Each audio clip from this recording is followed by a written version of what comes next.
Hi friends, வணக்கம். Welcome back to Tamil Mithran. AR ரஹ்மானுடைய மகள் கதீஜா ஃபஸ்ட் டைமாக ஒரு படத்துக்கு மியூசிக் பண்ணியிருக்காங்க.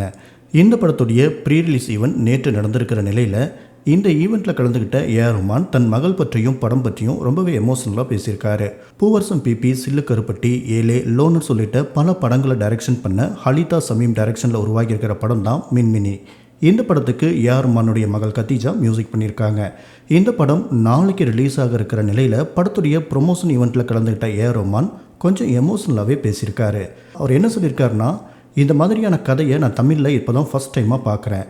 இயல்பாகவும் அற்புதமாகவும் கதையை சொல்லியிருக்காங்க ஹலிதா சமீம். ஃபஸ்ட் படத்துலேயே சூப்பராக மியூசிக் பண்ணியிருக்காங்க கதீஜா. அப்பா அப்படிங்கிறதுக்காகலாம் இதை நான் சொல்லலை, உண்மையிலேயே சூப்பராக மியூசிக் பண்ணியிருக்காங்க. கதீஜா பற்றி எந்த ஒரு செய்தி வந்தாலும் மில்லியன் கணக்கான பேர் அவர் மேலே வெறுப்பள்ளி வீசுகிறாங்க. இந்த படத்துக்கு சூப்பராக மியூசிக் பண்ணி அவங்களுக்கெல்லாம் பதிலடி கொடுத்துருக்காங்க கதீஜா. கதீஜாவை நினச்சி நான் ரொம்ப பெருமைப்படுறேன். அவங்களுக்கு இன்னும் நிறைய வெற்றிகள் வரணும்.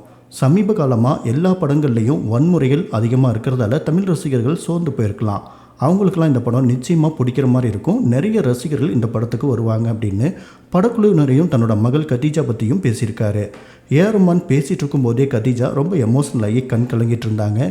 மேலும் ஏஆர் ரஹ்மான் போகும்போது மகளுக்கு தைரியம் சொல்லிட்டு போயிருக்காரு.